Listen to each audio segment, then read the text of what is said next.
عثمان رضی اللہ تعالیٰ عنہ وقت کے امیر ہیں، وقت کے امیر المومنین ہیں، وقت کے بادشاہ ہیں، خلیفہ ہیں۔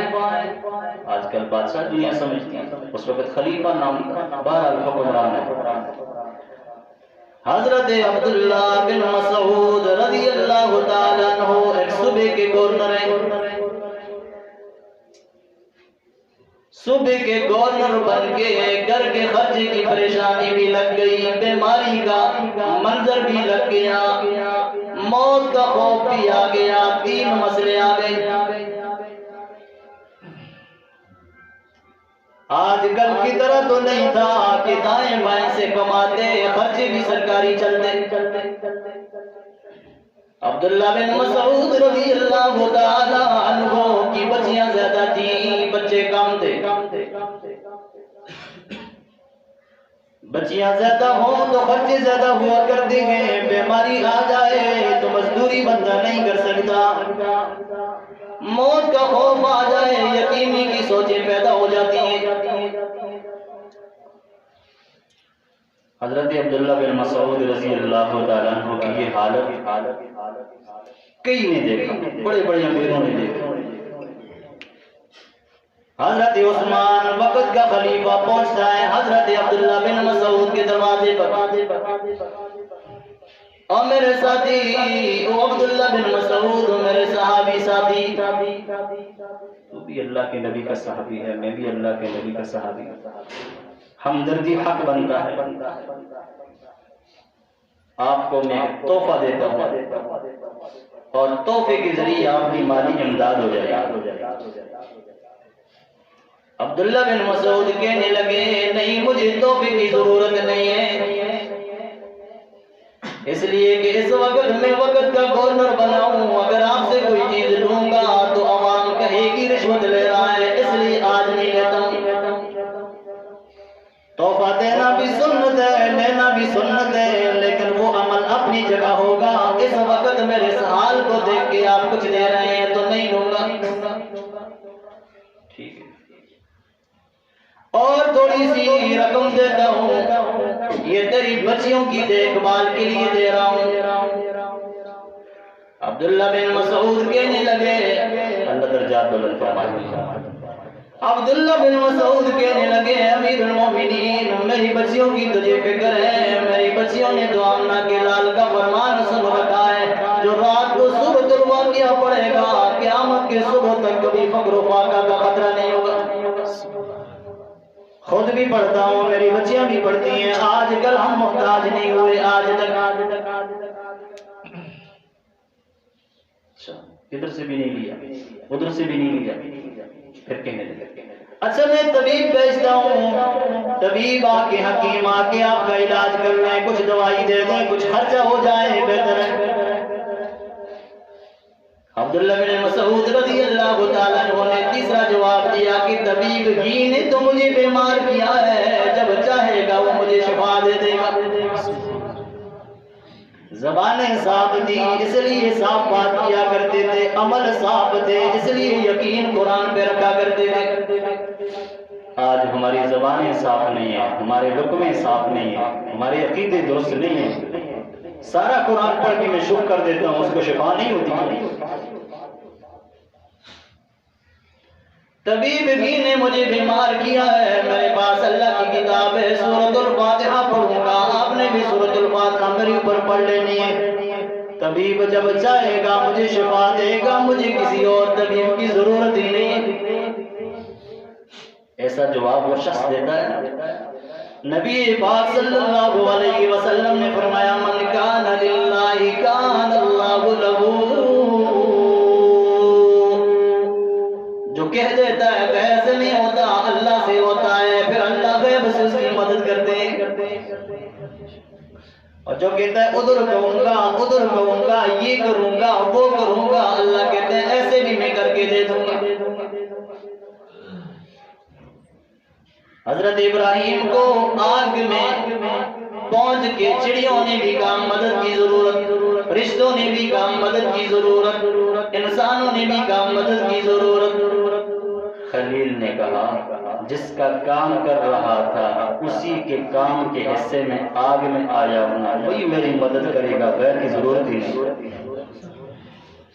حالانکہ کہہ سکتے تھے میکائیل کو، اسرافیل کو امداد مانگ سکتے تھے، کوئی بری چیز تو نہیں ہے تعاون کرنا، لیکن جب کہا نا جس نے مجھے ذمہ داری دی ہے وہی میری مدد کرے۔ میرے اللہ نے فرمایا یا نار کونی بردم و سلاما علی ابراہیم،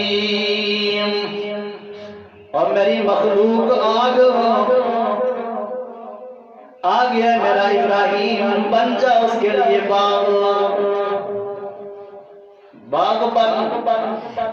باغوں والا آیا ہے، جرم کر کے نہیں آیا، مجرم بن کے نہیں آیا، واسطے ختم، ذرائع ختم، بولنے والا اللہ اور سامنے جواب دینے والی اور سننے والی آگ مخلوق ہے۔ اور آپ کے قرآن میں یہ آیت موجود ہے، جب پورا قرآن پڑھو گے تو یہ آیت آئے گی انشاءاللہ۔ اور جس آیت کو میرے رب نے قرآن میں رکھا، اس سورت کا نام رکھا سورۃ الانبیاء، نبیوں والی سورت۔ تو عرض کر رہا تھا اللہ سے مانگتا ہے تو اللہ مدد کرتا ہے۔ ابن مسعود نے کہا نہ مالی تحفہ دوں گا، بات سمجھ آتی ہے؟ ابن مسعود نے کہا نہ بچیوں کے لیے پیسے لوں گا، ابن مسعود نے کہا نہ طبیب لوں گا۔ تینوں چیزیں وقت کے حکمران کو جواب دے دیا۔ حکمران بھی عثمان بن عفان قرآن والا، اتنے خوش ہو کہ حکمران واپس ہوتا ہے، اتنا خوش ہو ابن مسعود اللہ نے تجھے کتنا بڑا تقویٰ دیا۔ تو رات کو سورۃ الواقعہ تلاوت کرو گے انشاءاللہ؟ سورۃ الواقعہ کیا کہتی ہے؟ سورۃ الواقعہ کہتی ہے اذا وقعت الواقعہ، واقعہ قیامت کا نام ہے، میرے مالک نے سورۃ الواقعہ کا نام بھی سورۃ الواقعہ ہی رکھ دیا۔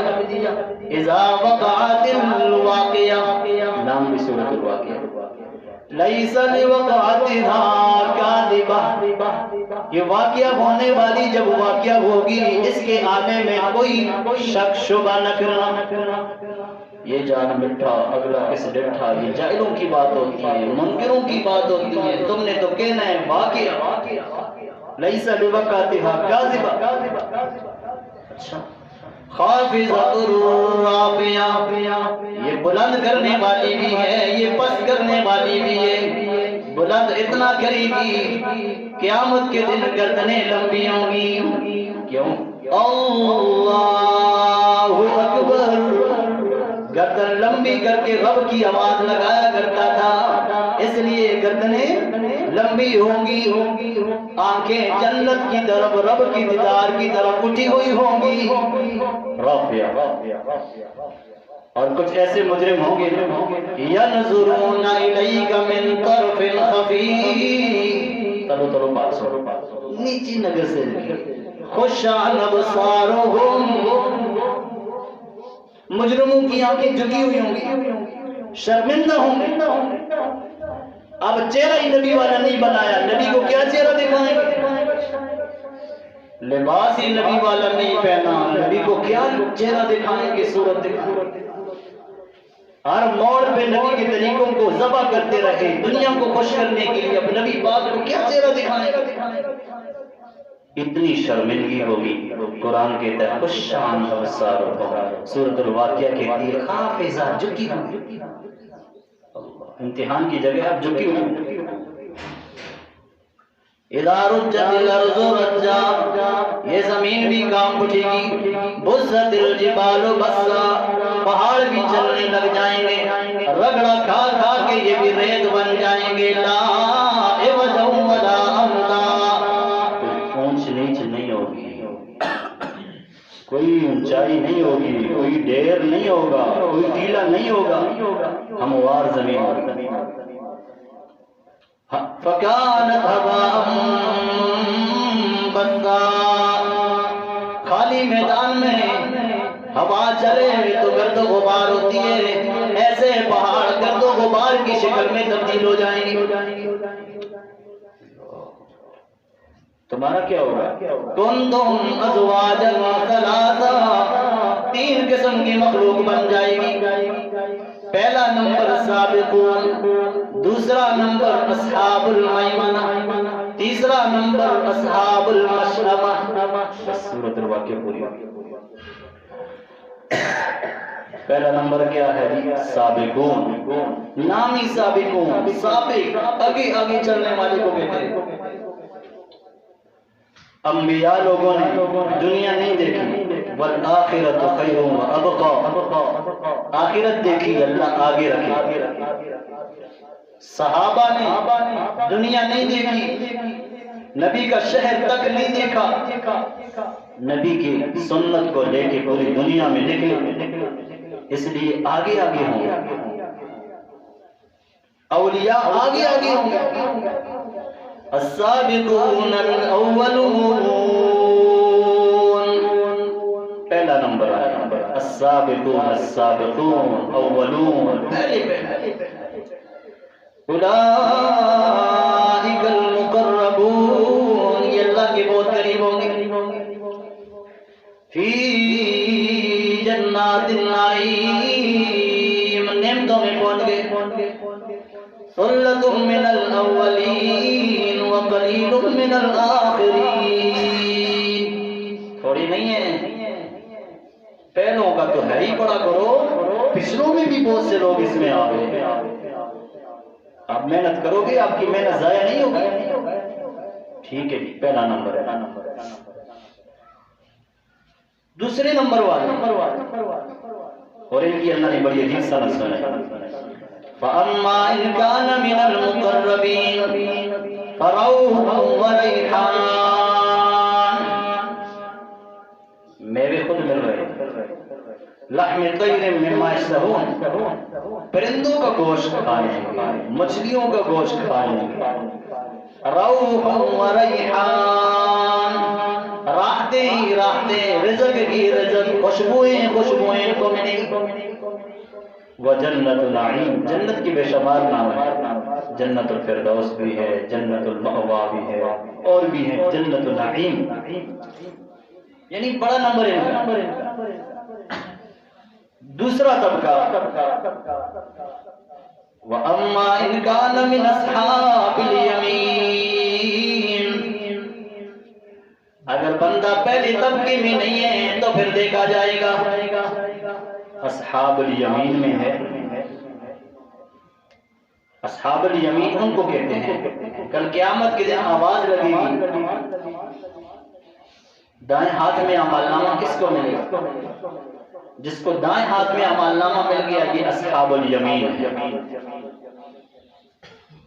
اور جس کو بائیں ہاتھ میں ملا یا پیٹھ پیچھے سے ملا یہ تو تباہ ہے۔ پہلے طبقے کی تو بات ہی نہ کرو، پہلے کے بعد 2 قسم کرو، اصحاب الیمین دائیں ہاتھ والے، اصحاب الشمال بائیں ہاتھ والے۔ اللہ اس سے بچائے ہم، اس سے تو ہم روٹی بھی نہیں کھاتے، جسے ہمارا نامہ کیسے نہیں، اس کے ساتھ ہم جو کام کرتے ہیں وہی کام ہوں۔ یہ دایاں ہاتھ ہے، دایاں راستے میں، راستے کے دائیں سائڈ پہ چلنے والے، دائیں ہاتھ کو مبارکباد کہنے لگے، دائیں ہاتھ کے ساتھ روٹی کھانے والے، دائیں ہاتھ سے پانی پینے والے، دائیں ہاتھ کو برکت سمجھنے والے۔ جب دائیں ہاتھ میں اعمال نامہ ملے گا، قرآن کہتے ہیں فَسَلَامٌ لَكَ مِنْ أَصْحَابِ الْيَمِينِ، سارا قرآن نہیں پڑھتے ہوئے کہ جملہ کہتا ہوں، فَسَلَامٌ لَكَ، اور تجھے سلامتی ہو، جی میں جو گیا اب تو کامیاب ہو گیا، مزے تیرے، فسلام لک، سلامتی تیرے لیے، اب بیماری کوئی نہیں، سلامتی تیرے لیے، اب ذلت کوئی نہیں، سلامتی تیرے لیے، اب پریشانی کوئی نہیں، اب دوزخ کوئی نہیں، اب غضب کوئی نہیں، اب قبر کی سختی کوئی نہیں، پلسرات کے گرنے کا خطرہ کوئی نہیں، اور سب سے بڑی بات فسلام لک، موت سے بھی تجھے سلامتی مل گئی، مرنا کوئی نہیں، اور سب سے بڑی بات تیری بیوی آج جو تیرے ساتھ آئی ہے، جنت کی حوروں کی سربراہ ہے، اس سے تجھے جدائی سے بھی سلامتی، آج کے بعد جدائی کوئی۔ اتنی بڑی سند کسی اور کو مل سکتی؟ فسلام لک وَأَمَّا إِن كَانَ مِنَ الْمُكَذِّبِينَ الضَّالِّينَ، اور اگر گمراہ لوگوں میں سے کہ تو اللہ بچائے، دل کو آپ کام کتنے کرتے ہیں سوچ لیا کرو۔ وَأَمَّا إِن كَانَ مِنَ الْمُكَذِّبِينَ الضَّالِّينَ، رزق ہاتھ میں پکڑا ہے لیکن اس کو کھڑے ہو کے کھانا کھاتا ہے۔ کبھی گناہ آپ نے سمجھا؟ نبی پاک نے فرمایا اس کی گوئی قبول نہیں۔ ہر بندہ دیندار کہتے ہیں اپنے آپ کو، یہی تو گمراہی ہے۔ مسجد کی اذان ہو گئی، مسجد میں داخل ہو جاتے ہیں، جماعت کا خیال نہیں کرتا، جلدی جلدی پڑھ کے نکل جاتے ہیں، ادھر سے ٹوپی اٹھائی ادھر سے ٹوپی پھینکی، اور اب پہ کوئی احسان جتا رہا ہے۔ کتنے کام ایسے ہیں ہم نظر ہمیں نہیں آتے، راستے پہ چلتے ہوئے تھوک دیتے ہیں اور تھوک قبلے کی طرف جا رہا ہوتا ہے، گناہ ہے کہ نہیں؟ کتنی گناہ ہیں نظر نہیں آتے، ان گناہوں کی وجہ سے بندہ اللہ کی نظر میں گر جاتا ہے۔ تو فرمایا اما ان کان من المکذبین الضالین فنزل من حمیم، گرم پانی پہ لایا جائے گا جس کی مہمانی ہے، ہونٹوں سے لگے گا، ہونٹ بگڑ جائیں گے، آنتوں پہ پہنچے گا، اللہ معاف فرمائے، قطع امعاءہم، آنتیں بگڑ جائیں گے، تسلیت جحیم، جہنم میں جائے گا۔ ان ھذا لہو حق الیقین، علم یقین کی بات نہیں، عین یقین کی بات نہیں، حق الیقین، یقین کا اتنا بڑا درجہ دے رہا ہوں، اس سے بڑا درجہ کوئی نہیں۔ آپ کو کسی نے کہا آگ جلاتی ہے، اچھا جی صحیح ہے جی، علم آ گیا جی آگ جلاتی ہے، اتنا بڑا یقین نہیں ہے، تھوڑا یقین ہے۔ ایک دن آپ نے دیکھا کسی کے پاس چادر پکڑی ہوئی تھی، آگ لگی، چادر جل گئی، آنکھوں سے دیکھ لیا، وہ جی کل کسی نے کہا تھا آگ جلاتی ہے، آج تو میں نے دیکھ لیا آگ جلاتی ہے، دو یقین ہو گئے، یہ بھی اتنا بڑا نہیں۔ ایک دن آپ نے انگلی پکڑی نا، آپ کو جلتی ہوئی اپنی انگلی نے ایسی حرارت دی کہ علم یقین پیچھے رہ گیا، عین یقین پیچھے رہ گیا، حق الیقین آ گیا۔ پکی بات ہے جی، تجربے سے کہہ رہا ہوں، آگ جلاتی ہے۔ فسبح باسم ربک العظیم، یہ جب آیت نازل ہوئی نا تو اللہ کے نبی نے فرمایا سبحان ربی العظیم، اسی آیت کی تفسیر سبحان ربی العظیم نماز میں پڑھ لیا۔ نماز میں پہلے کی وہ تسبیح پڑھتے سبحان ذی الجبروت والملکوت، سبحان الملک الحی الذی لا ینام ولا ینام، اور بھی تسبیح۔ جب یہ آیت اتری فسبح باسم ربک العظیم، تسبیح بیان کرو اپنے رب کے نام کی، العظیم وہ بھی بڑا ہے، اس کا نام بھی بڑا ہے۔ اس آیت کے بعد پھر ہم نے کہنا شروع کر دیا نماز میں سبحان ربی العظیم۔ سجدے میں کچھ اور تسبیح پڑھا کیا کرتے تھے، دعائیں مانگا کرتے تھے۔ سورت نازل ہوئی سبح اسم ربک الاعلی، قرآن نے ہمیں مسئلہ دے دیا کہ سجدے میں سبحان ربی الاعلی، سبح اسم ربک الاعلی، سبحان ربی الاعلی پڑھ لیا۔ وآخر دعوانا الحمدللہ۔